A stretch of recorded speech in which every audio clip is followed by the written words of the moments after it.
सर्वसामान्यांच्या हक्काचा आवाज जागर जनस्थान।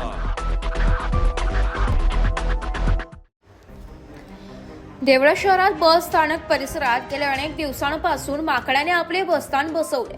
हे माकड या ठिकाणी फुटपाथवर आंबे भाजीपाला विकण्यासाठी बसणाऱ्या महिला व पुरुषांच्या अंगाखांद्यावर येऊन बसत असल्याने त्यांचा थरकाप उडत असल्याने भयभीत झाले। वन विभागाने याची दखल घेऊन या माकडाचा बंदोबस्त करावा अशी मागणी होत आहे। दिवसेंदिवस जागेअभावी खेड्यात तसेच शहरात वाढती लोकसंख्या व उपनगरांमुळे डोंगर पायथ्याशी नागरी वस्तीचे प्रमाण वाढू लागल्याने वन्य प्राण्यांचा आता थेट नागरी वस्तीमध्ये शिरकाव वाढताना पाहावयास मिळत आहे। देवळा शहरात गेल्या अनेक दिवसांपासून बस स्थानक परिसरात माकडाने आपले ठाण मांडले असून भर रहदारीच्या मार्गावर याचा हौदोस पाहावयास मिळत आहे।